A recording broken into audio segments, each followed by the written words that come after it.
Nah, ketika misalnya negara-negara Eropa itu dipengaruhi oleh pengaruh Arab ya. Nah, pada ketika itu maka eh, apa namanya muncullah yang disebutkan dengan farmasi di awal abad 17. Nah, nah sampai tahun 2000, 1240 sebelum Masehi, eh, setelah Masehi, eh, bahwa Sisilia dan Autelia jadi apa namanya Italia Selatan dan Sisilia lalu memisahkanlah kedokteran itu dengan farmasi. Jadi sejarahnya pada tahun 1240 setelah Masehi ada ya. Nah, siapa yang memisahkan itulah Frederick II. Frederick II ini adalah berasal dari apa namanya dari Haus Taufen kalau nggak salah di Jerman ini di Eropa ya. Ini adalah ya betul Raja Jerman ya dan dia sekaligus menjadi Raja Sisilia yang kemudian apa namanya yang eh, membuat kehidupan itu antara Barat dan Timur itu menjadi hidup. Katakan dia ada Oriental and Occidental Award. Nah, nah di apa namanya ya istananya itu berada di Palermo ya, Palermo ya. Nah kemudian di sini dia berikan semacam dokumen yang pertama di Eropa yang memisahkan antara tanggung jawab farmasi dan juga kedokteran. Jadi intinya bahwa dulunya bersatu antara farmasi dengan kedokteran, lah kemudian Frederick II di Eropa atas pengaruh daripada Arab, ya, maka karena sebenarnya eh, pengobatan Arab itu sudah juga lebih tua, kalau nggak salah begitu ya. Oleh karena itu, disinilah dia dipisahkan itu. Saya kira ini hanya semacam wawasan saja, supaya tahu saja. Nanti bisa baca literatur. Nah, ini hanya semacam gambar yang saya sampaikan bahwa ada evolusi, ada perubahan, atau ada bentuk secara sepintas bagaimana sebenarnya kondisi-kondisi yang disebutkan oleh slide yang tadi itu.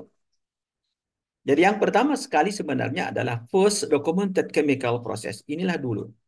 Kalau kita lihat perjalanan daripada perubahan menjadi pharmaceutical hari ini. Ya, kemudian ini zaman dulu, kemudian uh, di sini apa namanya masih dalam proses bagaimana buatan kimia. Nah, sedangkan pada abad ke-19 itu, maka dokter itu membuat resep dan kemudian farmasi meracik. Nah, di sini dia masih sebatas dokter tulis dan kita meracik. Jadi farmasi itu, apoteker itu masih meracik saja. Belum ada misalnya kaitannya dengan bagaimana rasionalisasi penggunaan obat itu. Nah, ya, kalau di sini tadi sudah ada ini bisa lihat sini, kembali ke sini. Zaman dulu itu adalah ini dia dokter itu meresepkan dan meracik sendiri. Dan di sini abad 11 baru dua. Nah, di abad ke-20-an ya, ini maka apa yang terjadi? Maka compounding pharmacies diminish to mass drug manufacturing. Bahkan di sini sudah akan berkurang untuk dia untuk melakukan compounding, tapi lebih kepada manufacturing atau pembuatan. Nah, hari ini, nah kan yang kita lihat bagaimana evolusinya itu, the important custom-made medicine become more relevant. Jadi hari ini sudah ada kolaborasi antara dokter dengan lari dipisahkan ini, kemudian nanti sifatnya kolaborasi. Nah ini hanya sepintas saja. Kita lihat slide berikutnya. Oke, sebenarnya slide itu akan mengilhami slide yang berikut ini. Itu yang saya tambahkan dari materi yang disampaikan oleh tim tadi itu. Kalau kita lihat ini dia perkembangannya, bagaimana evolusinya tradisional, transisional, clinical farmasi.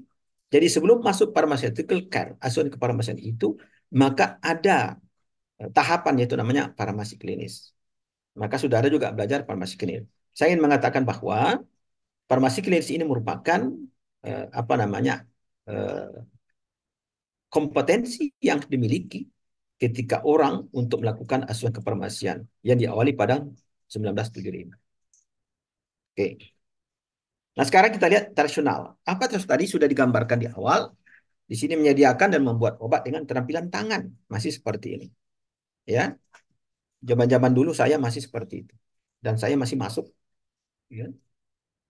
Sebagian ya, sebagian masih masuk. Ya. Karena klinik farmasi baru tahun 60.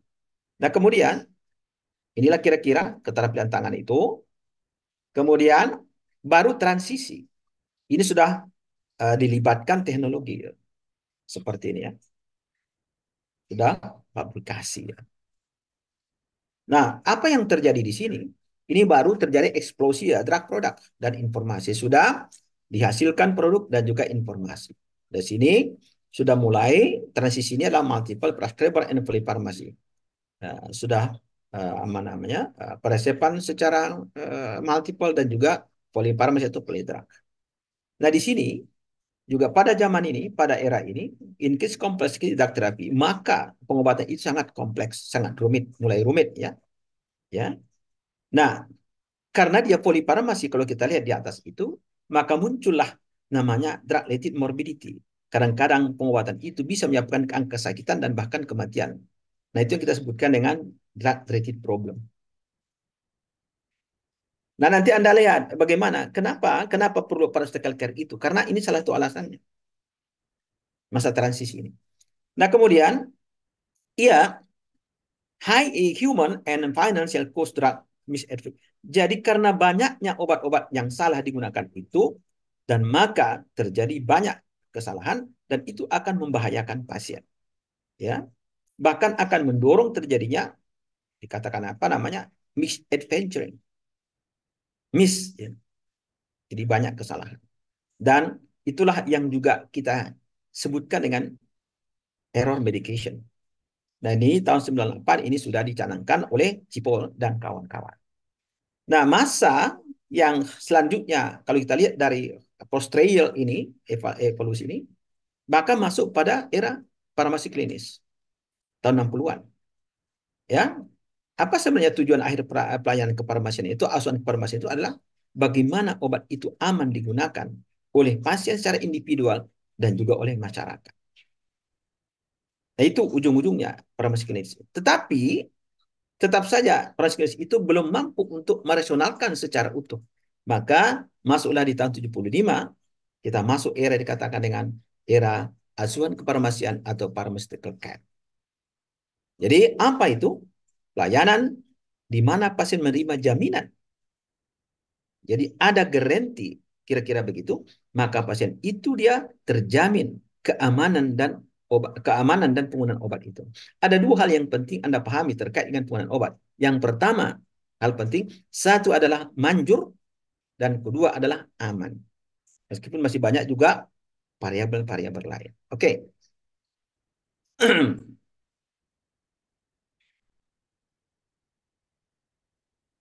Oke, kita lanjut.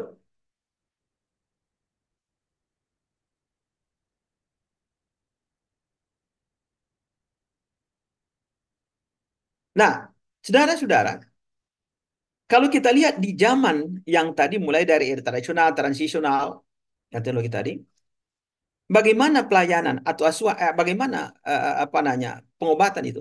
Kita masih berorientasi pada produk. Jadi produk orientation. Oleh karena itu dulu pun apotek itu kerjanya adalah kalau di rumah sakit itu kerjanya apa? Atau di mana? Hanya adalah untuk menghasilkan produk dan memberikan produk. Belum sampai kepada bagaimana melayankan penggunaan obat itu.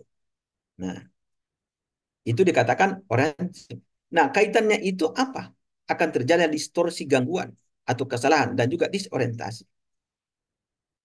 Ya, dengan demikian maka apa? Peningkatan penggunaan obat siap pakai, ya, berakibat apa? Apoteker kehilangan peran tradisionalnya. Jadi mayoritas apoteker tidak lagi betah di apotek.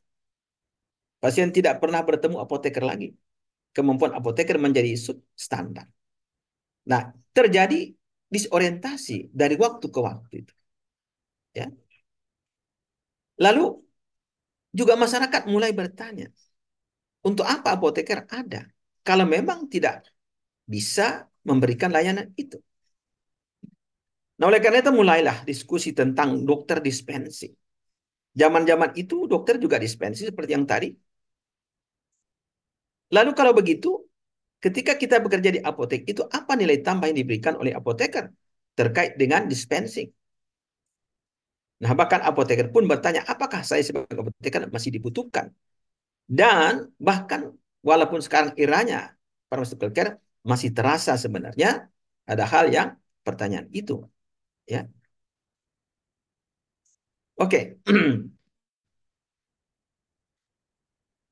Jadi kira-kira apoteker tak perlu datang ke apotek bisa melayani eh, apa namanya pelayanan kefarmasian itu. Nah, itulah latar belakang singkat saja, ya latar belakang singkat, ya. Beberapa kendala yang kita lihat. Sekarang perubahan konsep bentuk praktik. Akibat daripada persoalan-persoalan yang tadi itu ada agent error, morbidity dan segala macam itu aman, keamanan obat tidak ini polifarmasi, maka terjadi perubahan konsep. Kita sekarang berada pada yang kedua ini, bentuknya apa? Nah, ini yang saya tambahkan tadi malam ini dari itu. Kalau kita mengacu pada dari layanan ya, tradisional farmasi itu penting kita pahami apa itu farmasi. Tradisional farmasi itu artinya apa? Bahwa traditional pharmacy does not call patient to see how they doing if they experience side effect. Ya, kalau traditional pharmacy itu kita tidak tahu, pasiennya pun tidak tahu apa yang dialaminya ketika dia menggunakan obat itu atau setelah menggunakan obat itu. Bagaimana efek sampingnya atau bagaimana tentang kepatuhan orang itu, pasien itu. Ya, nah, oleh karena itulah, selain itu maka traditional pharmacy tidak bisa diikuti, tidak bisa di-follow up bagaimana pasien itu. Karena kita tidak bisa melakukan edukasi tentang penggunaan obat itu dan bagaimana menggunakan dan apa yang mungkin terjadi. Apakah obat itu memberikan respon atau tidak. Atau juga membahayakan pasien. Apalagi polifarmasi yang dikatakan di transisi tadi itu. Nah, oleh karena itulah muncullah yang namanya pharmaceutical care. Jadi bentuknya berubah. Seperti yang kita lihat dari tadi itu ada evolusi nanti. Secara singkat, jadi apa konsep pharmaceutical care itu? Atau asuhan kefarmasian itu, jadi pharmaceutical care adalah bentuk praktis, adalah praktek, bukan dipercakapkan saja, bukan diserahkan saja obat itu, tapi tidak dilakukan edukasi, tidak dilakukan misalnya counseling. Pharmaceutical care adalah bentuk praktik, maka dia menjadi filosofi. In which the practitioner take responsibility, ada tanggung jawab praktisi itu untuk langsung berhubungan dengan pasien untuk memastikan kebutuhan si pasien itu. Patient drug related need. Apakah memang dia membutuhkan obat itu? Apakah sesuai dengan kebutuhannya? Itu menjadi penting terkait dengan konsep pharmaceutical care. Oleh karena itulah, di sana ada accountable, ada tanggung jawab, dan ada transparansi, dan perlu ada komitmen apoteker itu. Dalam konteks praktis itulah tanggung jawab terapi obat itu harus dilayankan, harus diasuh, harus dilakukan untuk bisa mencapai outcome positif terapi. Jadi jangan diberikan obat, kalau dulu kan begitu, diberikan obat selesai. Pharmaceutical care harus bisa paling tidak akan dipastikan atau diyakinkan dan kita tahu bahwa dia akan mencapai outcome terapi. Tentu saja, maka pasien juga harus patuh. Maka itu dikawal oleh konsep ini. Apotek Derma itu merupakan komitmen dan tanggung jawab yang harus diaktualisasikan, bukan untuk diperkatakan saja. Oke.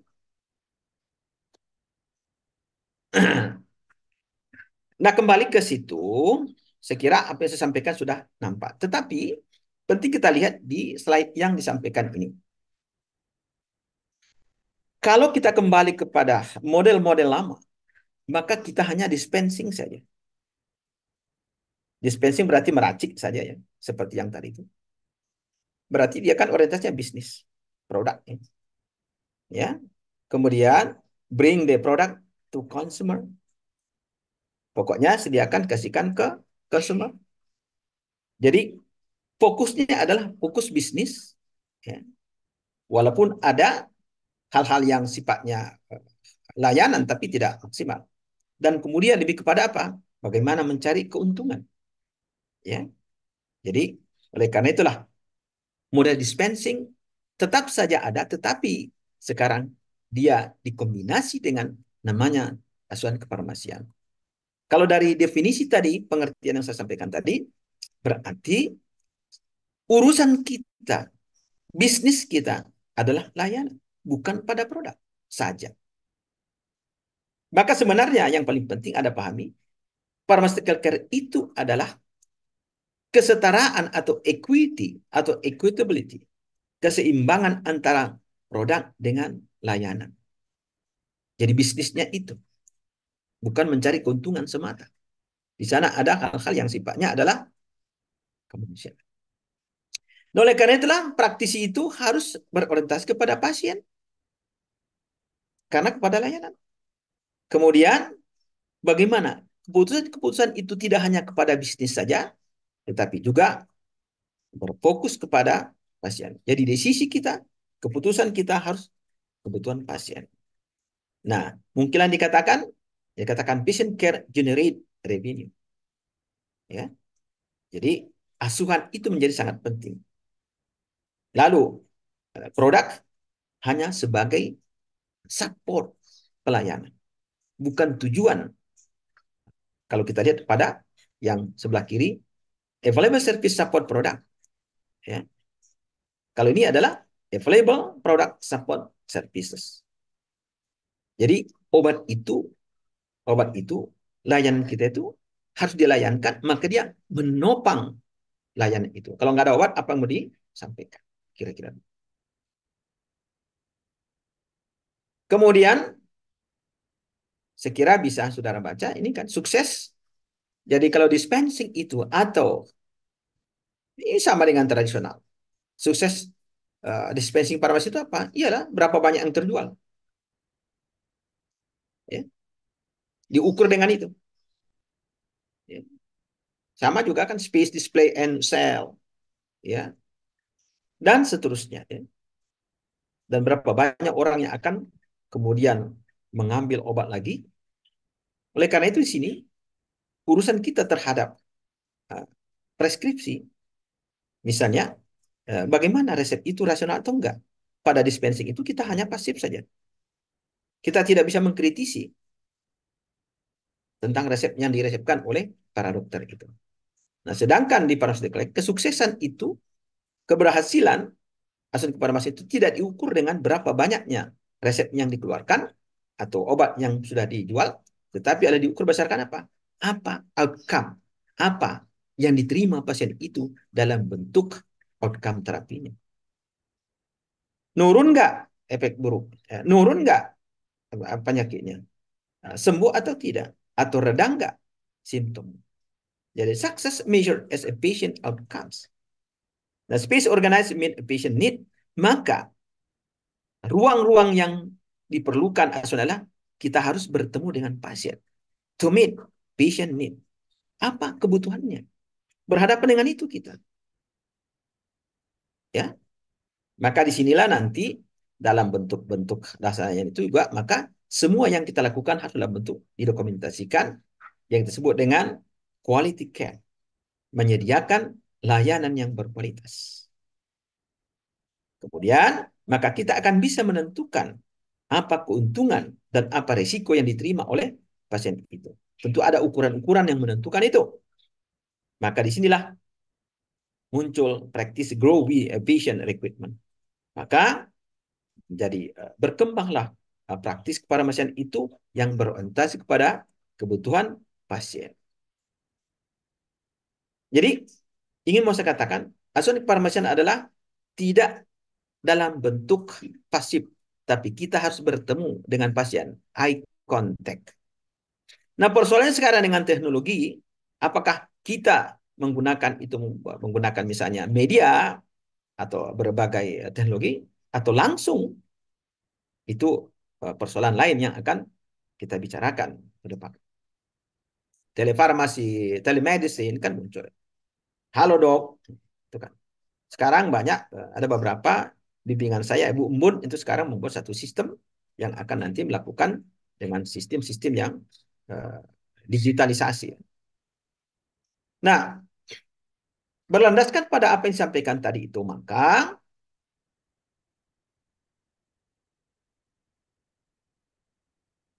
terjadi perubahan, changing. Apa yang berubah? Peran farmasi itu berubah, ya. The role of the pharmacist. Pharmacist itu orangnya sudah mengalami yang dulunya hanya make drug to making drug work better.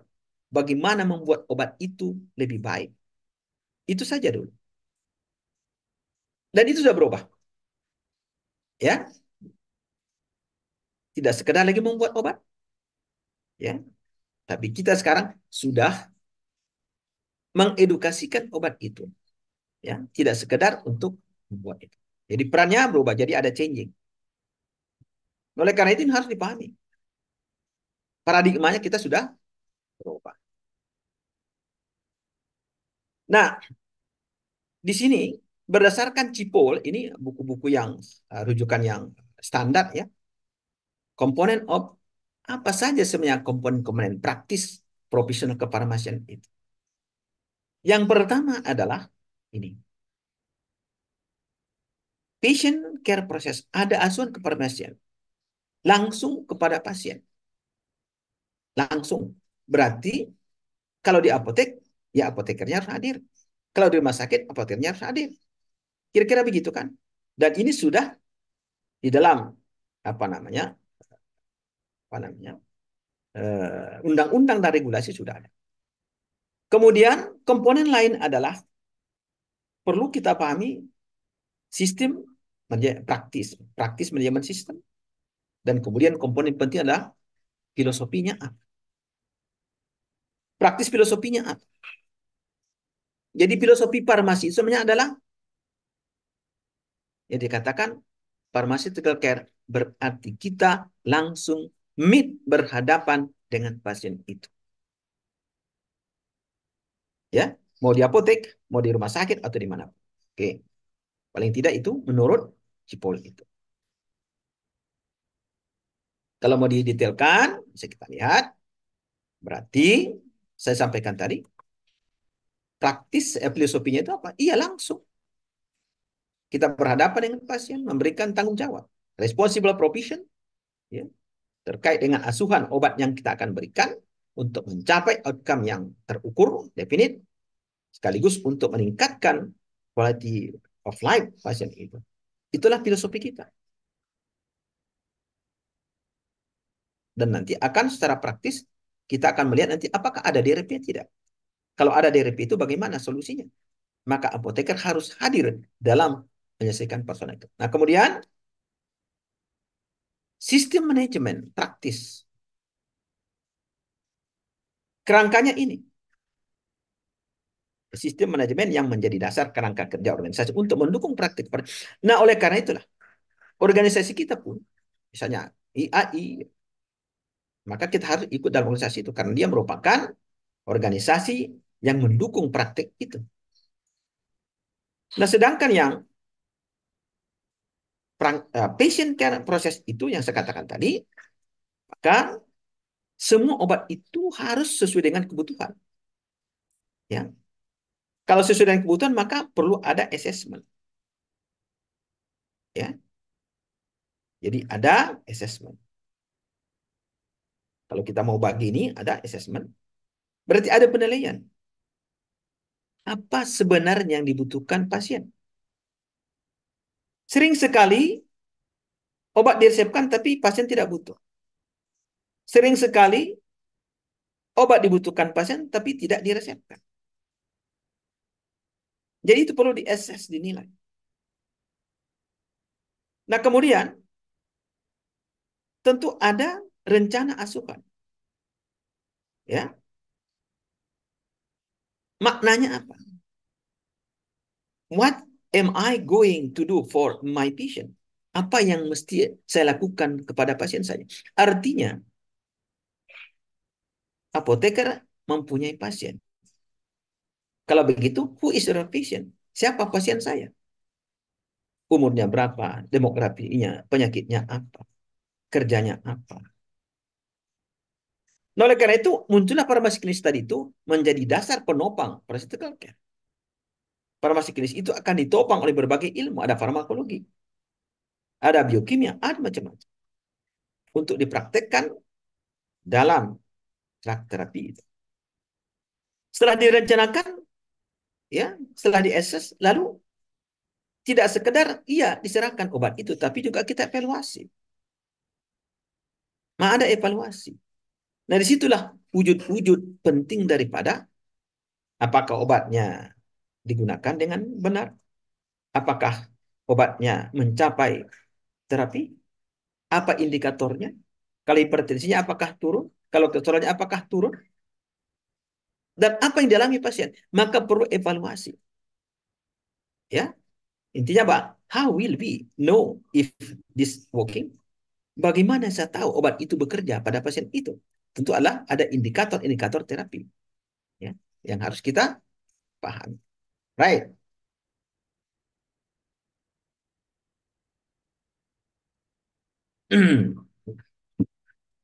Nah, sebelum lanjut, sebenarnya farmasis itu apa? Apoteker itu apa?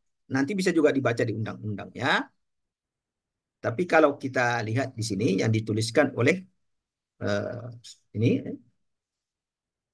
banyak sebenarnya yang akan berhadapan dengan farmasi atau apoteker lah kita sebutkan, tidak sekedar. Nah, yang pertama, demiknya, dia bekerja juga di industri. Ya. Maka dikatakan ini ada gatekeeper. Jadi ada orang-orang atau apoteker yang bekerja di industri. Untuk apa? Untuk menjamin bagaimana obat itu betul-betul baik dibuat. Gitu. Ya, maka dikatakan ada good management practice. Ya. Jadi ini biasanya industri pharmaceutical company. Ya. Kemudian mereka melakukan quality control, ya, untuk menjamin obat itu adalah aman dan juga berkualitas. Yang nanti akan diasuhkan kepada pasien. Tentu dalam konteks farmasis kita tidak melihat orang per orang. Nah, kemudian ada juga apoteker yang bekerja di mana? Di akademik. Your drug discover. Di sinilah penelitian dilakukan. Bagaimana how to discover the drug. Ya. Saya misalnya, kita bekerja di akademik. Ya. Plays vital role educating, melakukan edukasi bagaimana menghasilkan generasi-generasi farmasi ke depan. Seperti yang kita lakukan hari ini. Tentu nanti ada pharmaceutical care, ada farmakologi, ada nanti manufacturing. Ya, itu dosen-dosennya kan bermacam-macam kompetensinya. Nah, kemudian engaging in research activity. Terlibat dia dalam aktivitas riset. Jadi adalah sangat naif ketika seorang dosen tak melakukan penelitian, tak memiliki jurnal-jurnal internasional bereputasi terkait dengan itu. Nah, kemudian research sudah pasti sampaikan tadi ada memang tidak di akademik tapi dia periset. Di luar negeri banyak ini adalah karir-karir di riset di lab-lab laboratorium riset ya. Saya sudah berjalan ke beberapa negara ini, terkait dengan bagaimana peran farmasi di riset ini ya. Tentu ini adalah bagaimana mereka menemukan pengobatan-pengobatan yang lebih baru ya untuk mengatasi berbagai kendala-kendala obat yang ada sekarang, efek sampingnya. Maka sampai sekarang kita masuk kepada nano, kemudian pencarian obat kanker, kemudian bagaimana drug apa namanya itu nyasar gitu, nyasar ya, nyasar ke ke ke tempat yang akan dituju, drug targeted. Ini kan semua harus jadi ada company, ada yang di situ. Nah, kemudian play a very role from designing. Mereka adalah bekerja dengan melakukan perencanaan, mengimplementasikan protokol, juga melakukan percobaan-percobaan, kemudian studi yang membandingkan antara keamanan dan efektivitas obat itu dari waktu ke waktu. Nah, kemudian ada di komunitas. Jadi farmasi itu sangat luas ya. Nah, jadi dia sini manage minor ailment CAP. Ini juga ada misalnya komunitas farmasi komunitas ya. Ya, obat-obat yang batuk, obat-obat yang gastrik segala macam itu juga harus dilakukan misalnya di apotek-apotek termasuk itu ya. Kemudian how to provide a smoking cessation, bagaimana kita mengarahkan masyarakat ini berhenti merokok termasuk itu. Kemudian berikan advice your supplement and vitamin. Ya, apakah pasien kita yang di komunitas itu memerlukan vitamin atau tidak? Itu perlu kita tahu. Fill your prescription. Kemudian kita untuk apa namanya menyelesaikan resep yang masuk. Itulah di upload. Nah, kemudian regulasi ada juga di pemerintahan ya. Ya, misalnya eh, bagaimana memformulasikan eh, kebijakan-kebijakan dan regulasi yang sudah ada. Misalnya kalau di Singapura sudah ada seperti kita juga seperti itu. Kemudian menyediakan aplikasi obat-obat baru ya yang mampu diakses dan juga terjamin obat-obat yang berkualitas dan juga kita juga punya namanya adalah formularium. Kemudian safeguard import origination medicine and medical device ya, juga terkait dengan bagaimana pentingnya meregistrasi obat-obatan dan juga alat-alat kesehatan. Kemudian di marketing ya. Ini juga ada yang bekerja di marketing ya di pemasaran, introduce education, healthcare provider, new treatment. Juga ada yang di situ. Kemudian ada di rumah sakit. Tentu tadi komunitas ini di apotek misalnya atau di mana. Di rumah sakit adalah menjadi salah satu saya kira sekarang yang terbanyak. Bukan yang terbanyak, salah satu di antara yang terbanyak sekarang apoteker berkiprah di situ. Apa yang mereka lakukan di situ adalah tentu kita melakukan pelayanan langsung. Ya. Jadi kita dalam bentuk tim player. Tidak bisa lagi Anda sendiri-sendiri. Kita berkolaborasi dengan dokter, dengan perawat, dan juga dengan pasiennya sendiri. They provide professional advice, the best choice of a medicine each patient. Memilihkan mencari obat-obat yang betul-betul uh, the best pada pasien itu. Nah, kemudian menata laksana inventory untuk menjamin bagaimana tersedia obat-obat itu aman dan juga dalam kualitas yang tinggi. Saya katakan bekerja menjadi kepala instalasi farmasi Rumah Sakit USU selama 10 tahun lebih, 12 tahun. 10 tahun lebih. Jadi saya sudah berkiprah selama ini. Kemudian, ya termasuk fills your prescription. Ya, kita akan apa namanya menyelesaikan itu, ya, resep-resep yang masuk. Maka nanti ada farmasi klinis dan farmasi klinik, clinical farmasi yang di dalam PMK 74, 73, 72 juga tergantung di mana kita di apotek, juga di rumah sakit dan juga di puskesmas. Melakukan apa? Conduct specialist clinic to manage blood pressure. Kita juga bisa melakukan aktivitas misalnya menentukan tekanan darah, kemudian bagaimana diabetes dan juga antikoagulan. Kemudian memformulasikan kebijakan dan treatment guideline within the hospital. Kita juga ikut bisa membuat formulasi kebijakan-kebijakan memformula kebijakan dan juga inilah beberapa farmasis yang kita ketahui. Tergantung Anda yang mana di antara ini, marketing kah, hospital kah, regulasi kah nanti di pemerintahan atau di mana. Semua itu mengarah kepada terapi yang optimal. Kalau tak bagus obatnya dari industri ya nggak optimal juga.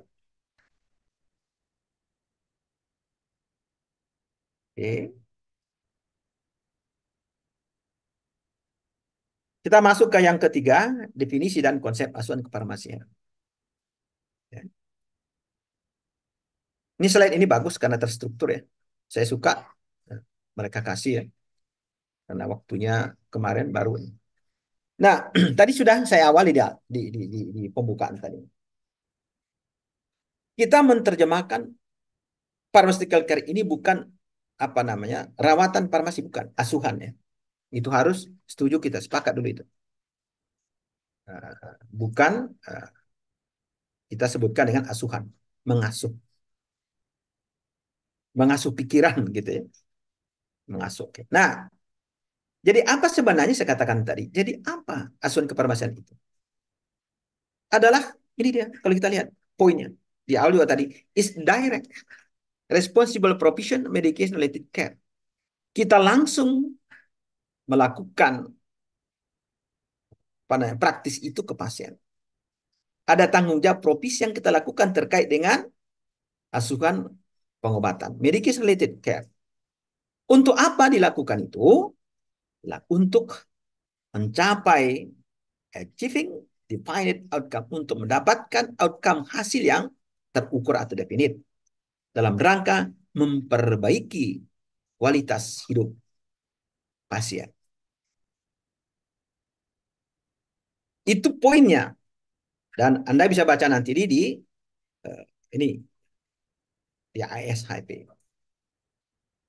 Nah, farmasis, jadi kita apoteker harus melakukan pelayanan itu, ya, lakukan pelayanan itu, dan harus dimanage dengan baik. Kenapa?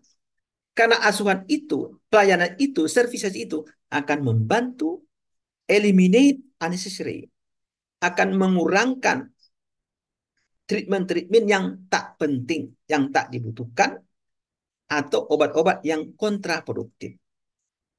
Tidak mungkin bisa kita lakukan itu kalau dasar-dasar klinisnya tidak tahu. Dan tak mungkin itu bisa kalau farmakologinya tidak kuat. Kinetik, dynamic, interaksi. Nah, itulah dia fondasi. Maka sebenarnya asuhan kefarmasian, kalau boleh saya buat semacam diagram singkat saja, adalah seperti ini. Ya. Saya mengatakan bahwa kalau inilah piramida, ini adalah pharmaceutical care, PC, yang langsung you direct responsible to the patient, Anda harus punya dasar yang kuat, ditopang oleh berbagai. Maka piramida seperti ini. Iya, di sini clinical pharmacy. Di sini ada farmakologi, di sini banyak sekali. Anda dasar-dasar. Maka Anda mengambil 140 SKS. Tentu saja bukan hanya untuk pharmaceutical care, tapi salah satunya itu. Tetapi yang saya katakan bahwa ini bisa diaktualisasikan dalam bentuk langsung ke pasien kalau Anda punya seabrek pengetahuan. Nah, oleh karena itulah apoteker dalam konteks pharmaceutical care, maka dia harus mumpuni farmasi klinis. Dan ingin saya katakan bahwa ilmu apoteker itu dalam konteks aktualisasi adalah gabungan atau blend. Blended itu apa blended? Gabungan dari berbagai ilmu. Ramuan. Anda belajar matematik, fisika, kimia, biotani, macam-macam. Biokimia, farmakologi, biofarmaseutik, macam-macam. Oke, itu yang ingin mau saya sharekan sedikit tentang itu. Oke, saya akan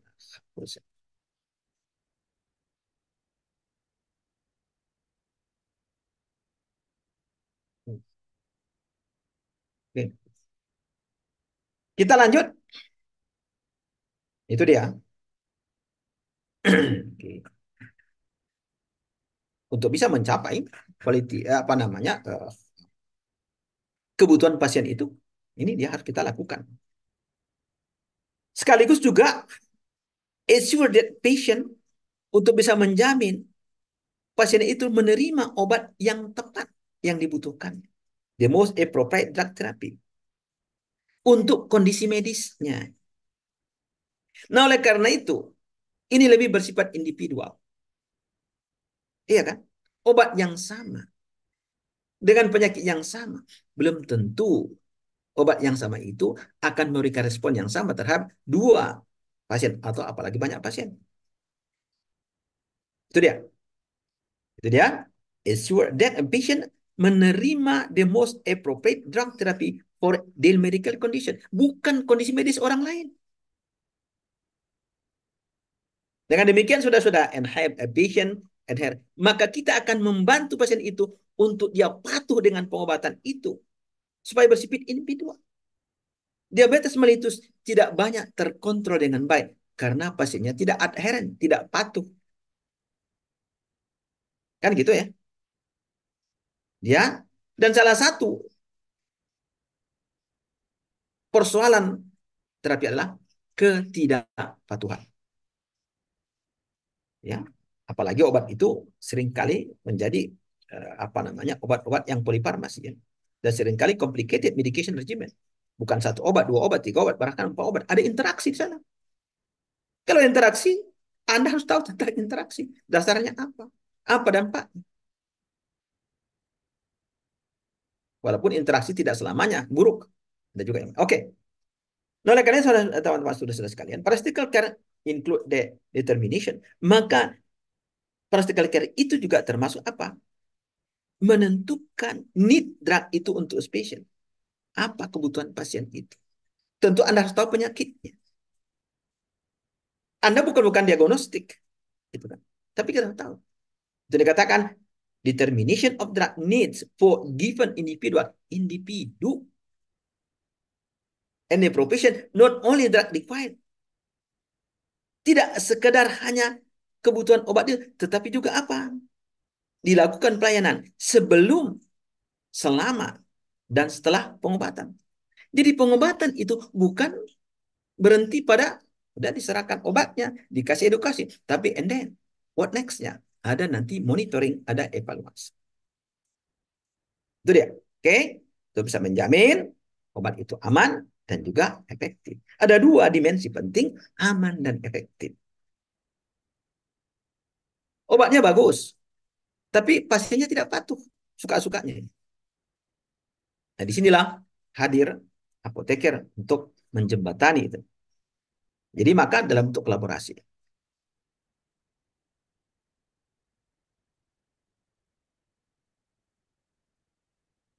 Kita lanjut.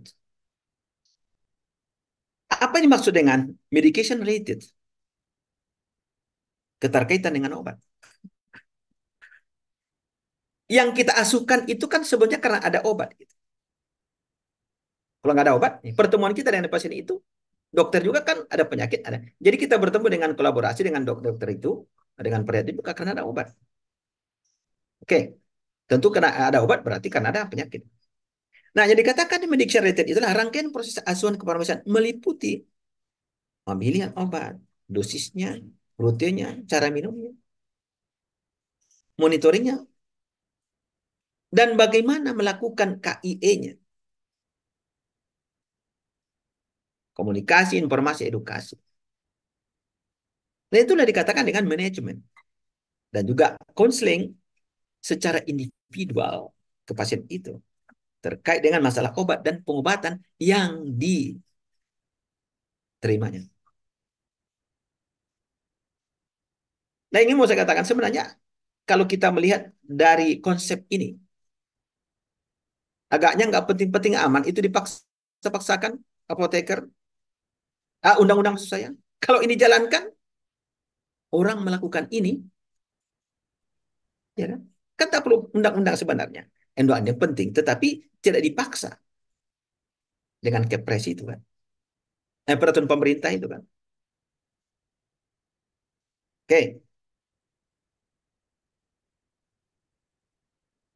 Kemudian, apa itu asuhan pasien? Kalau kita bicara konsep hari ini semua, patient care.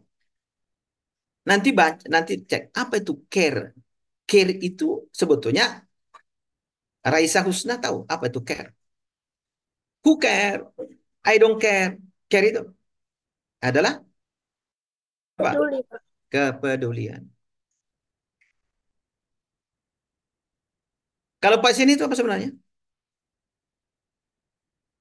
You must be patient. Patient itu kan sabar kan, bukan orang sakit. Iya kan? Jadi kalau rumah sakit, hospital sebetulnya kan hospitalisasi itu bukan tempat orang sakit sebetulnya arti dasarnya. Adalah apa? Hospitalisasi, hospitalization. Kalau Anda ada teman datang tamu, ya datanglah ke rumah. Anda bukan hospitalisasi itu kan? Berarti ada menyambut dia, memperlakukannya dengan baik, dengan sabar kan gitu. Itu yang diagnosisikan dalam bentuk, dibilang orang sakit itu. Tapi dasarnya adalah, oke, patient care itu apa? Involve a patient and quality practitioner. Berarti adalah melibatkan pasien dan praktis yang kualitas, yang qualified. Bagaimana kita menjadi praktisi yang qualified? Ini praktik ya. Jadi action keepernya adalah praktis. Berarti harus kita lakoni. Kalau bintang film kan dilakoninya ya. Kita lihat bintang filmnya sekarang itu.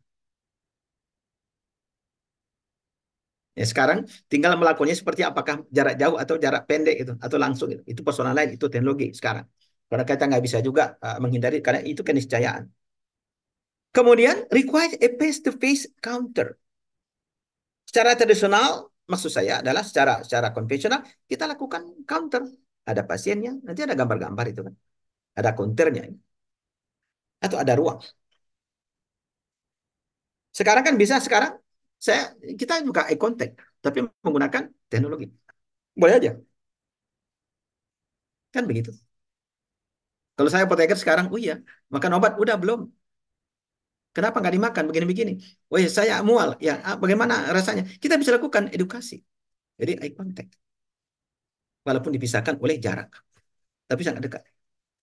Praktisi takes responsible for patient. Practitioner takes. Jadi ini harus tahu practitioner itu praktisi maksudnya ya. Tentu dalam konteks ini adalah kita adalah apoteker. Itu dia bertanggung jawab terhadap apa? For patient need. Kebutuhan pasien, bukan kebutuhan orang lain. Maka bersifat individual.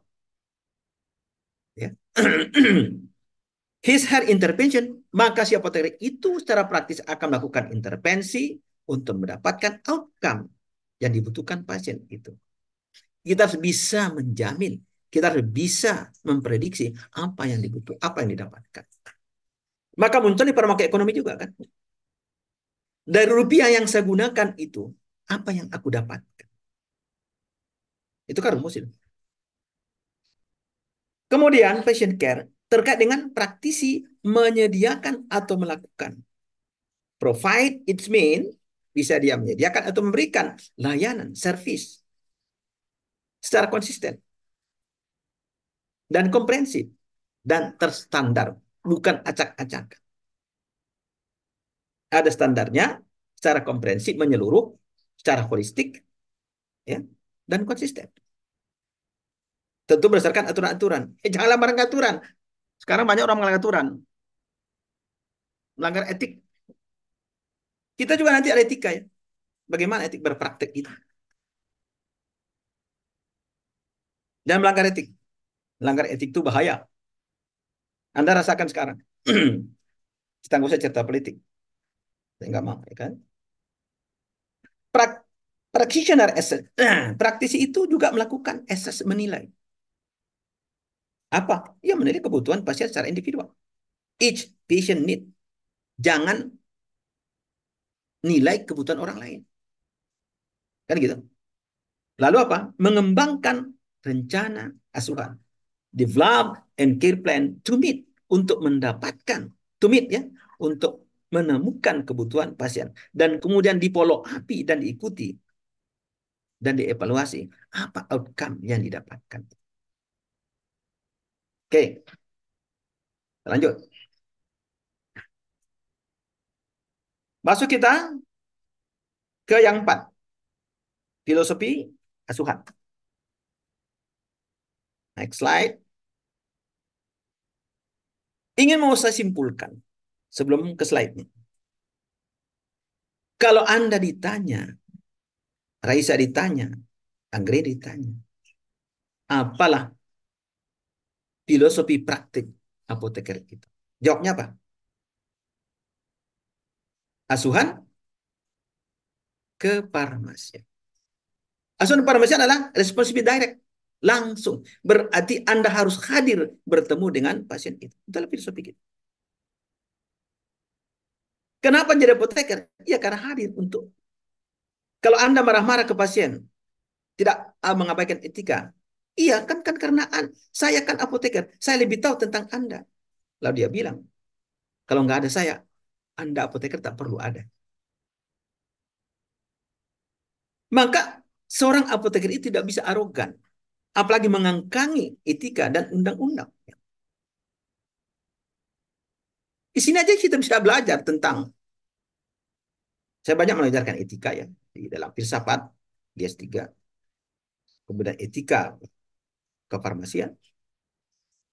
Etika tinggi. Etika itu apa? Perwujudan moral. Kalau orang melanggar etika kefarmasian dalam konteks ini, berarti dia dipertanyakan moralnya. Kalau dia melanggar etika yang lebih besar, di mana-mana, berarti moralnya dipertanyakan. Walaupun orang nggak sepakat, itu di atas undang-undang. Saya setuju itu. Oke, jadi apa itu filosofi kita itu?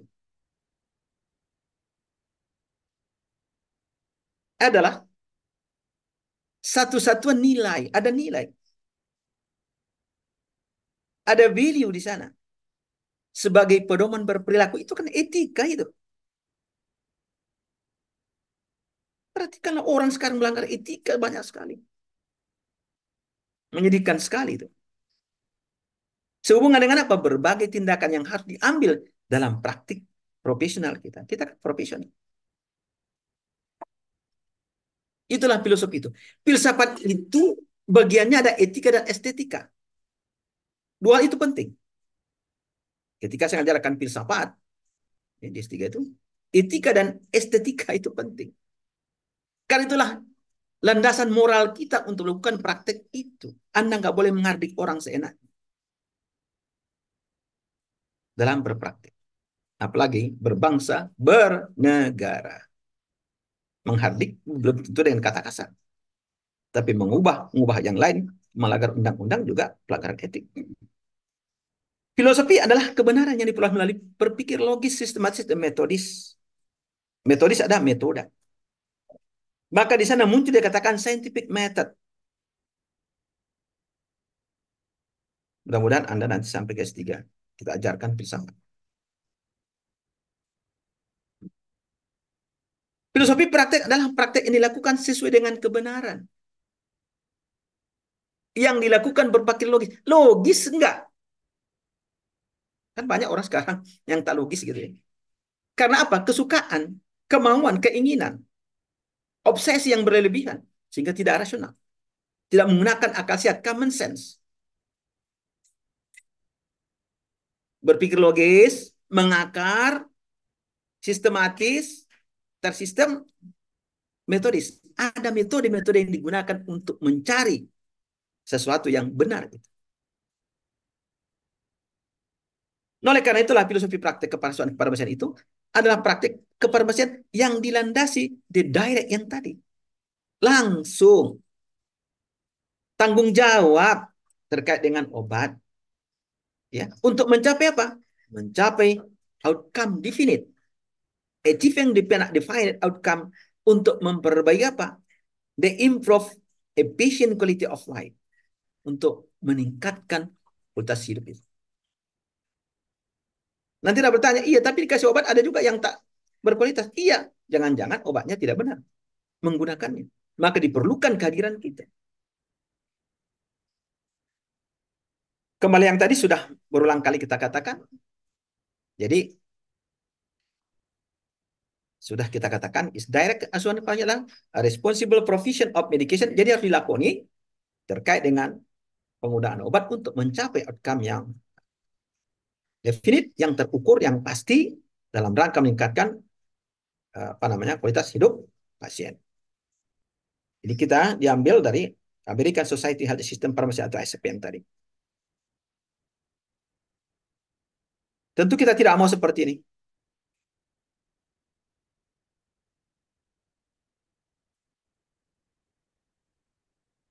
Oke, ini barangkali ya Tuhan terserahlah caramu. Mau kau bikin wabah atau apa. Yang penting obatku bisa laku keras. Kalau ini nggak ada moral ini. Nggak ada etika ini. Pokoknya laku keras saja. Padahal kita sudah berubah menjadi, sudah changing. Sudah menjadi lebih kepada patient oriented. But not only product oriented. Tidak sekedar maksud saya.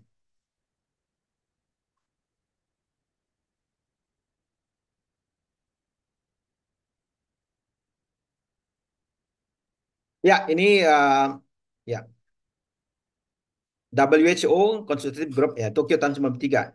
Kita coba melihat dari grup ini ya, terkait dengan plus praktis ini diperlebar. Kalau tadi plus praktisnya adalah asuhan kefarmasian dalam bentuk apa itu? Jadi praktis filosofi, filosofis praktis itu harus ada attitude. Ini kan etika semua. Perilaku, ada komitmen, ada concern, ethics. Jadi filosofi itu tidak bisa dilepaskan dari etika, tidak bisa dilepaskan dari perilaku, attitude, dan behavior, komitmen. Tak bisa dilepaskan dari fungsi, pengetahuan, responsibilitas, dan keterampilan. Semua ini adalah, kalau ibarat bola ini, isinya adalah ini. Itulah yang Anda gulingkan untuk melakukan praktis kefarmasian. Itu dalam bentuk asuhan kefarmasian. Karena kita berhadapan dengan pemberian, tidak sekadar diberikan. Berarti semua ini dilakukan ya sebagai aktivitas kita, aktualisasi diri kita untuk memenuhi kebutuhan individual obat ini atau juga masyarakat. Sehingga capailah outcome terapi yang optimal. Kembali lagi untuk mencapai kualitas hidup. Quality of life. Saya mau gambarkan tentang, tentu saya tambah ya karena secara sepintas konsep-konsep quality of life itu bisa dilihat tiga. Apa saja itu? Dimensinya apa? Kalau ini pasien di tengah. Quality of life itu yang mau dicapai itu adalah sosial.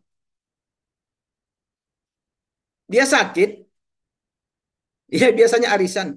Nggak bisa arisan. Kakinya sakit berjalan, terganggu sosialnya. Right? Kemudian fisikal. Fisiknya, iya. Karena fisiknya terkait gangguan sosial. Kemudian psikisnya atau psikologisnya. Yang dikatakan dengan quality of life dalam konteks ini adalah paling tidak berkualitas sosialnya pasien ini dan fisiknya dan juga psikologis, psikis. Kalau kognisinya terganggu, fungsinya terganggu, dia nggak ngerti lagi kapan dia makan, maka terganggu. Nah, oleh karena itu dikatakan call. Kalau Anda belajar farmakonomi akan belajar tentang quality of life. Ada buku yang kita tulis ya, barangkali sudah Anda baca ya. Right, kita akan lanjutkan.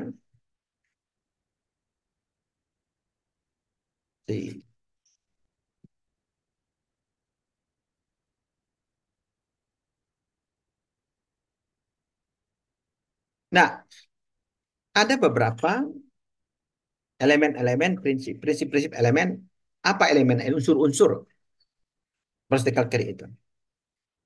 Ya, terkait dengan obat, medication related. Jadi unsur practical itu salah satu adalah ada obat, medication related atau pengobatan. Kemudian yang tadi juga directly provide, dilakukan secara langsung. Ke siapa? Ke pasien. Kenapa dilakukan itu? Lihat di sini yang warna-warna hijau ini. Medication related, ada asuhan dan ada directly provide dilakukan. Kemudian apa? Untuk mendapatkan outcome yang terukur atau yang defined. Ya. Untuk apa? Meningkatkan kualitas hidup. Ya. Nah, oleh karena itulah provider, penyedia itu accept personal responsibility for the outcome. Adalah kita harus bertanggung jawab atas outcome yang dicapai pasien itu. Jadi kalau ditanya apa unsur-unsurnya, ini dia yang mesti Anda ketahui. Jadi case related, ada care-nya, directly provide, definite outcome, kemudian quality of life, dan juga responsibility for the outcome.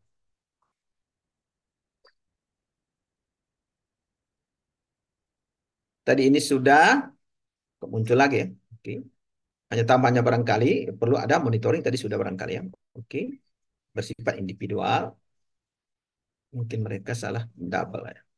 Jadi apa tujuan pharmaceutical care itu? sekira sudah bisa ditangkap poin-poinnya itu, apa tujuannya. Ya. Tetapi dalam bentuk narasi, maka tujuannya apa? Kenapa dilakukan asesuan itu? Nah, kita untuk mengidentifikasi ada nggak DTP? Ada nggak drug related problem? Ada nggak drug therapy problem? DTP or DRP is the same thing. Kalau diidentifikasi, kita tahu penting untuk kita lakukan solusinya. Atau mencegah agar tidak menjadi potensial DPI itu. Atau sekaligus untuk mengatasi. Kalau bisa dicegah, cegah. Maka perlu pengkajian resep misalnya. Dalam konteks PMK, yang dua badannya itu, satu farmaseutinis, dan satu lagi adalah pengelolaan bahan obat pakai, dan juga bahan-bahan alat kesehatan. Mengatasi bila telah terjadi, itu aktual. Jadi DRP itu ada dua. Yang pertama potensial, hmm, itu belum dilakukan, belum terjadi. Tapi nanti aktual sudah terjadi, actual sudah terjadi. Nah itu dia yang dikatakan dengan apa itu tujuannya untuk inilah dia identifikasi dan menyelesaikan. Saudara-saudara, apa yang dimaksudkan dengan defined outcomes, manfaat pasti? Saya sudah katakan tadi. Kita lakukan untuk mendapatkan define. Ada kepastian. Jangan ada kepastian. Pasti itu hanya memang milik Allah, milik Tuhan. Tapi kita adalah untuk mendekati itu. Tentu dengan dasar pengetahuan. Satu, yang dikatakan dengan manfaat optimal. Jadi ada di dalam kurung optimal. Optimal itu bukan maksimal. Nanti Anda lihat apa bedanya optimal dengan maksimal. Yang pertama, cure of a patient disease. Apa namanya? Mengobati penyakit pasien. Itu bisa yang dikatakan salah satu defined outcomes. Atau yang kedua, mengurangkan atau eliminasi. Kalau eliminasi kan ada. Kalau orang-orang apa itu? Penyanyi-penyanyi eliminasi ya, terbuang. Mengeliminasi atau mengurangkan simptom. Gejala-gejala dikurangkan. Itu juga termasuk defined outcome. Kalau dia misalnya demam, kalau dia misalnya demam itu kan simptom, turun demamnya. Yang ketiga, arresting or slowing disease process adalah arresting. Apa arresting itu ada, ya lupa. Ya mengobati, bukan mengobati, apa namanya? Kalau misalnya ada coronary artery disease, ya arresting ya, maka dia ditahan itu atau dilambatkan penyakit itu prosesnya. Katakan, kalau saya mau ambil slowing of a disease proses, misalnya ada CKD. CKD itu ada 5 staging. Ya. Jangan sampai staging yang kelima. Maka kita tahan. Dia slowing atau healthy. Kita halte, kita tahan itu. Atau kalau bisa arresting, basmi kira-kira begitu. Kalau misalnya infeksi ya. Nah, kemudian pada prevention of disease atau kita mencegah penyakit atau simptom. Ya.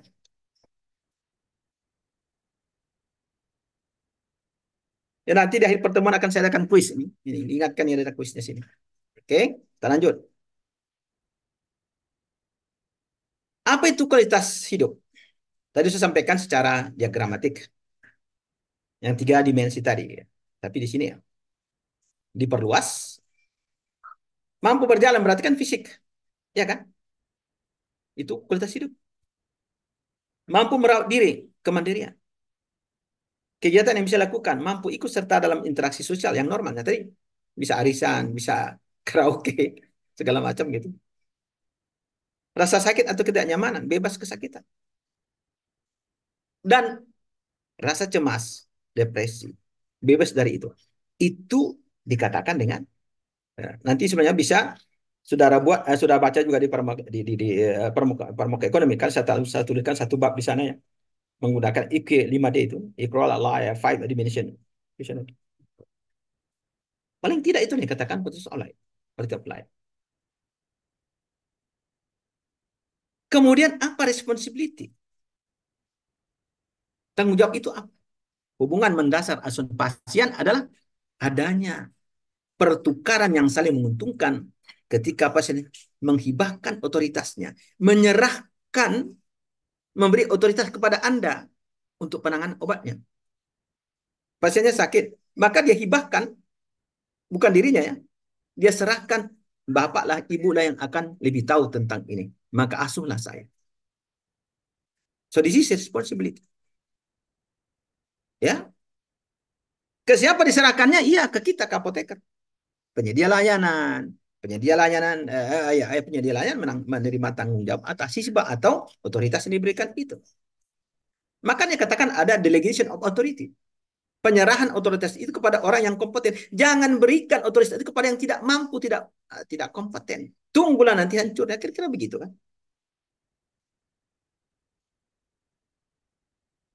Begitu ya.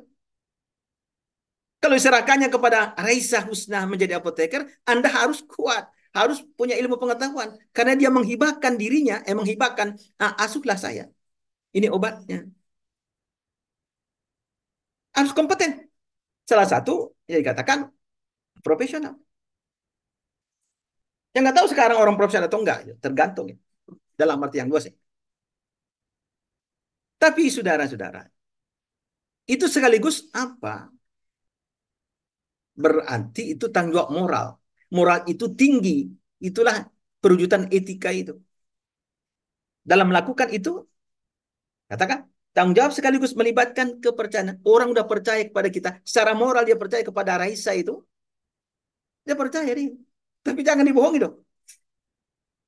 Cuma karena nggak tahu. Atau cuma karena kepentingan. Saya nggak bicara politik. Hanya bicara tentang practical care. Dan akuntabilitas. Nanti bisa dia menggugat itu. Ada yang dipertanggungjawabkan dari apa ilmu kita itu. Karena dia menyerahkan, meyakinkan, mempercayakan pada Anda tanggung jawab pengobatannya itu.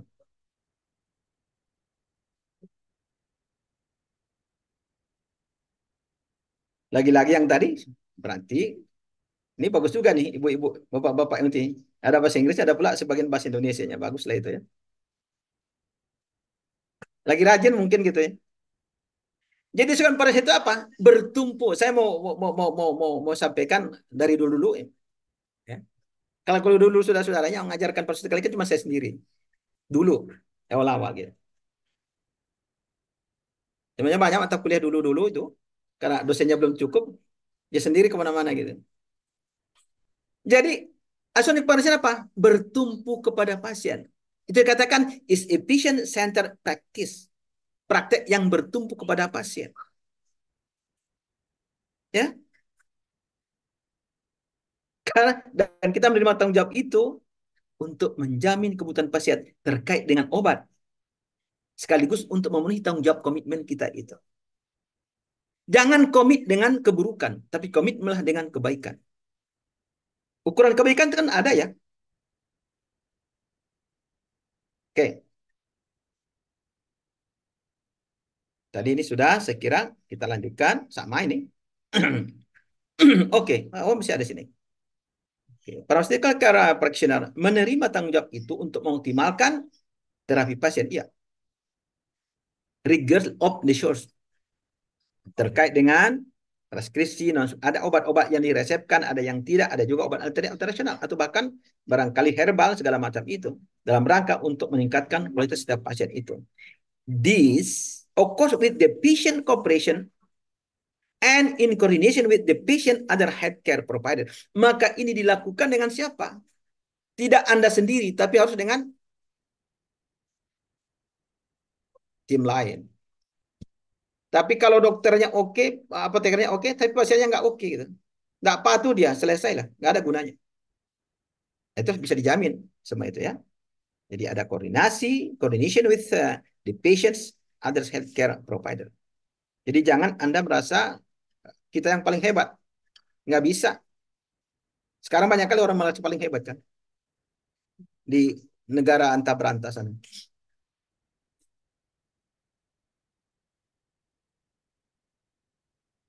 Oleh karena itu, jangan praktisi juga harus mengambil keputusan yang rasional agar farmakoterapi walk up itu.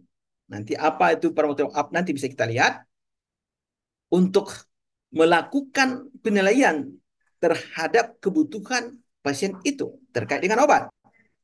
Identifikasi kalau ada problem, mengembangkan rencana, kemudian melakukan follow up, ya, dan kemudian menjamin that all drug therapies are effective and safe. Itu dia ujung. Apapun yang kita sebutkan, ujung-ujungnya obat itu mesti efektif dan aman. Dimensi itu penting.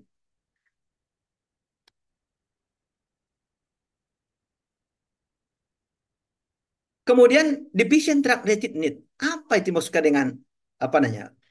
Apa namanya? Kebutuhan pasien itu apa? Need-nya terpenuhi. Kalau need-nya nggak terpenuhi itu apa? Yang pertama, obatnya harus tepat, appropriate. Apalagi? Yang dikatakan dengan tepat, ya, berarti there is a clinical indication for each medication being taken. Indikasinya tepat. Kan gitu ya. Kemudian, all the patient medical condition. Semua kondisi medis itu that can benefit from drug therapy. Menguntungkan dari terapi obat itu. Karena sudah diidentifikasi dengan benar. Diagnosnya tepat. Ya. Kemudian proses diagnosnya tepat. Hasilnya tepat. Ya. Tafsirannya tepat. Ada juga diagnostik yang tak tepat kan. Orang sakit ginjal disebutkan obat mah, sakit mah, ya si obat mah, apa gunanya? Kira-kira begitu. Kemudian yang kedua adalah dikatakan dengan patient drug related need itu adalah efektif. Gunakanlah obat-obat yang sudah pasti keefektifannya. Berdasarkan apa, saudara-saudara? Berdasarkan evidence based medicine atau evidence value medicine. EBM atau EVM, EVM. Ya, the dosage of medication, jadi dosisnya harus cukup untuk mencapai goal terapi itu. Kemudian apalagi? Patient drug itu adalah safe, aman. Kalau bisa, there are no adverse drug reaction. Tak ada ROM-nya. Kalau bisa. Ya, kalau ada kecil mungkin. Maka kita tahu. Karena obat itu punya hampir semua punya efek samping. ROM, reaksi obat merugikan. Walaupun kecil. Kadang-kadang bisa diabaikan. Kemudian, there are no signs of toxicity. Tidak ada toksisitas. Iya, makanya semua patuh. Jangan dosisnya berlebih. Kemudian yang selanjutnya adalah the patient is compliant. Apa bedanya dengan adherence? Compliant, compliant. The patient is willingness, and able to take medication as intended. Dia rela untuk menggunakan obat itu, kan dia tahu dengan obat itu dia akan tertangani dengan baik. Sering sekali orang diabetes mengeluh, bahkan menolak gitu kan. Enggak lah, enggak usah makan obat. Ya karena dia terpaksa diberikan obat, tapi dia tidak willing. Tidak. Jadi bedanya dengan adherence dengan compliance sebenarnya ada. Nanti saudara baca. Adherent ada undang-undang, misalnya undang-undang lalu lintas. Ada polisi di lampu merah, patuh dia. Patuh terpaksa. Nggak ada polisi, tabrak. Gitu. Iya kan? Kalau Anda mau masuk kampus USUP gitu 4, Anda bayangkan berapa banyak orang yang melanggar etika itu dari jalan pembangunan, dari kanan, bank itu masuk ke kanan. Nggak ada moral itu sebetulnya. Iya kan? Tapi kalau ada polisi di situ, patuh dia tuh. Itu. Tapi kalau misalnya, oh iya saya jalan, saya nggak boleh jalan ke kanan, itu dikatakan compliance. Dia rela untuk tidak melanggar itu. Sama dengan kita. The patient willing, able to take the medication as intended. Sesuai dengan kebutuhan.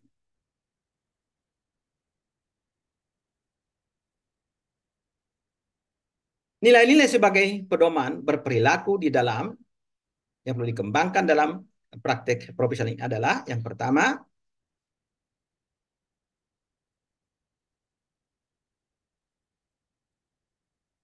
komitmen, sikap, tingkah laku, kode etik. Nah, kode etik lagi. Kode etik praktek kan ada. Sedangkan di kampus pun ada kode etik kita, rule of conduct, dan ada tanggung jawab.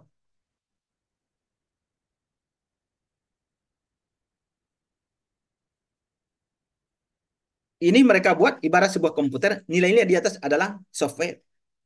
Bagi praktek profesional apoteker, dapatkah komputer dioperasikan tanpa software? Nggak bisa. Ada hardware, ada software.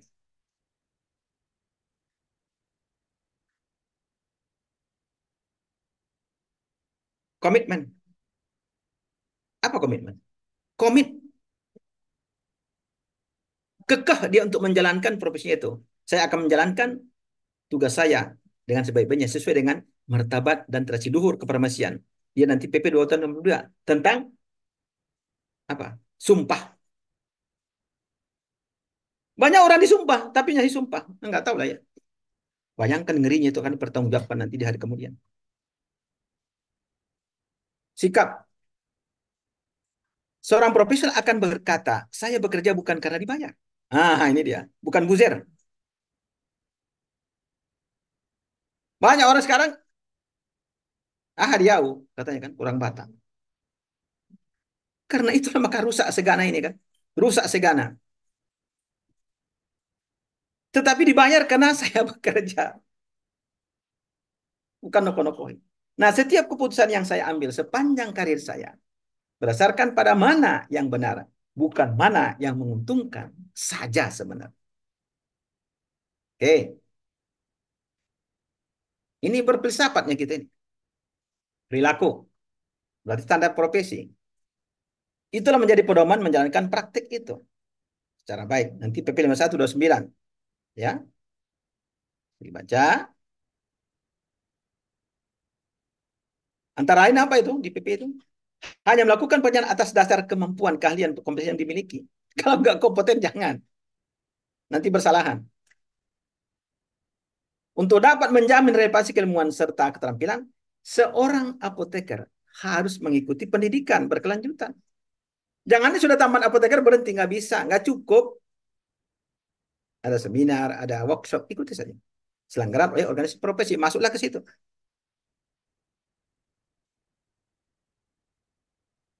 Ini dituliskan oleh teman saya namanya Situmorang Ghazali ini dalam bukunya. Nanti buka bukunya ya. Ya, ini apoteker yang kawakan juga nih, banyak tulisannya. Apa namanya? Yang mendesain BPJS, jaminan sosial. Kode etik, ah ini dia. Ini yang paling banyak di negara ini. Termasuk apoteker melanggar kode etik banyak etik. Maka saya harus katakan, kalau Anda melanggar undang-undang lalu lintas, datang dari kampung susu, melanggar masuk dari jalan kanan, menyusahkan orang, Anda dipertanyakan moralnya itu kira-kira begitu. Itulah etika itu. Gampangnya begitu. Jangan lihat saya mau mudah aja, bukan. Jadi etika itu, kode etik adalah norma yang hidup di dalam masyarakat atau norma yang hidup di dalam satu profesi. Maka kode etik itu adalah berbeda dengan kode etik seorang organisasi tertentu dengan organisasi lain dengan kita. Berarti norma adalah aturan moral. Selalu yang dikatakan kan kalau bahasa programnya apa? Emangnya gue pikirin. Kan kira-kira begitu kan? Itulah yang longgar sekarang ini. Makanya kita carut marut. Yang membatasi orang apoteker dalam menjalankan pekerjaan profesinya. Mencegah dirinya dari perbuatan tercela. Berapa banyak orang berbuat tercela sekarang ini? Maksud saya di apoteker. Banyak ya. Masif di luar tuh. Dan merugikan martabat profesi apoteker maupun organisasi profesi. Atau martabat bangsa. Kira-kira begitu kan? Lebih jauh. Nggak tahu di mana martabat kita sekarang. Dalam pasal 2 jelas dikatakan, setiap apoteker harus berusaha dengan sungguh-sungguh. Menghayati dan mengamalkan kode etik itu. Masa kode etik bernegara nggak ada? Ada dong. Iya kan? Mahkamahnya pun ada gitu ya. Lanjut. Masih terkait dengan kode etik itu. Begitu pentingnya kode etik itu. Apa tujuan daripada praktik korupsi dari segi etik itu? Tentu meningkatkan mutu organisasi, memelihara kesejahteraan anggota, menjunjung tinggi martabat profesi, meningkatkan mutu profesi, meningkatkan pengabdian para anggota. Jadi pengurus ya mengurusi anggota. Jadi pimpinan negara yang mengurusi rakyatnya. Meningkatkan layanan di atas keuntungan pribadi, dikatakan altruistik. Harus bersifat futuristik. Menjadikan usaha profesi kuat, jangan dilemah-lemahkan. Negara ini harus diperkuat, bukan dilemah-lemahkan. Organisasi harus diperkuat, bukan dilemahkan. Bukan dilucuti gitu. Menentukan baku standar.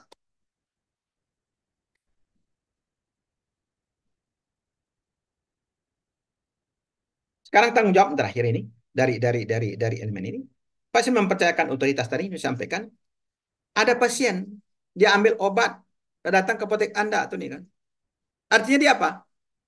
Mempercayakan kepada Anda ada otoritas ya, penanganan obat kepada apoteker karena itulah kita menerima tanggung jawab atas kepercayaan dengan kompetensi dan komitmen kita itu dengan unsur-unsur yang tadi.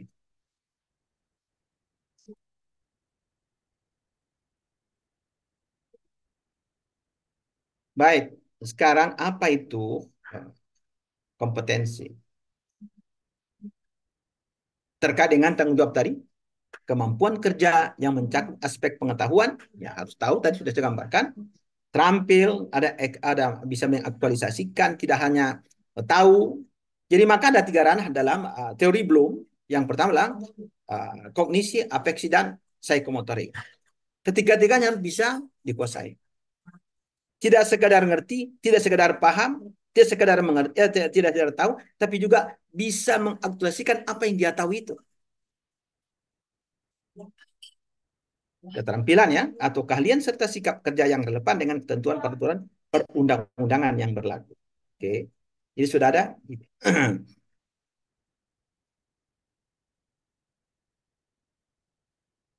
Sorry,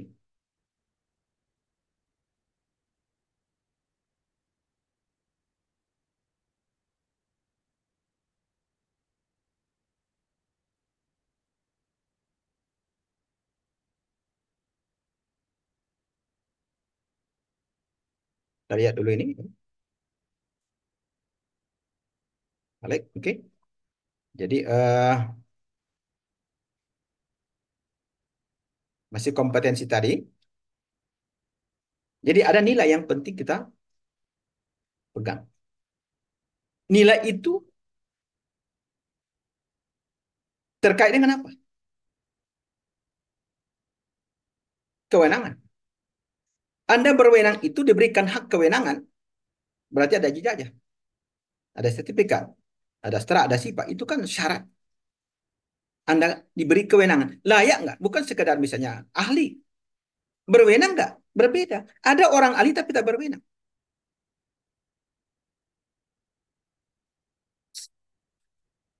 Sebentar-sebentar ya. Kepanasan. Dekat.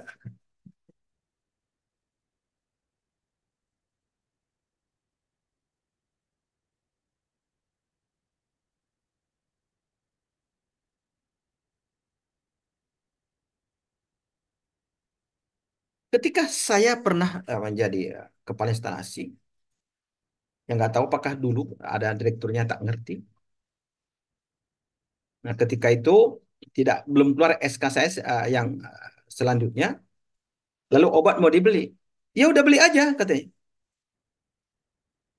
Lalu staf saya bilang, karena waktu saya nggak ada, lagi keluar waktu itu, keluar kota, kalau izin, ya kita kan bisa beli katanya. Dia nggak ngerti, ada kewenangan. Presiden aja nggak bisa beli obat, iya kan? Yang naikkan siapa? Yang naikkan apoteker yang menjadi penanggung jawab.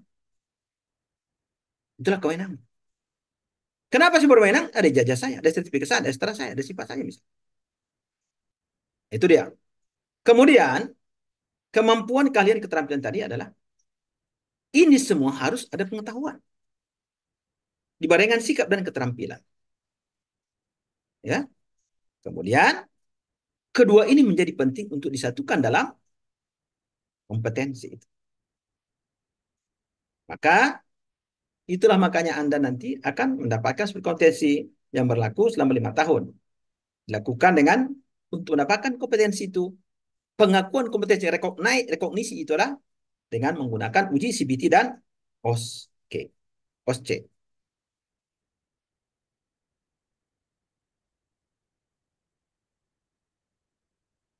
Nah, sedikit tentang pharmaceutical care practice. Sekarang jam berapa sudah?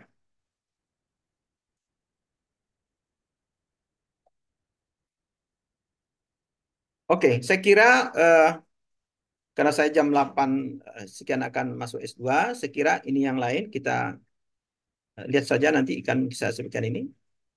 Sudah eh, aplikasi kefarmasian nanti bisa kita lanjutkan minggu depan atau kita sampaikan dalam bentuk ini. Ini tinggal tabel-tabel saja. Oke.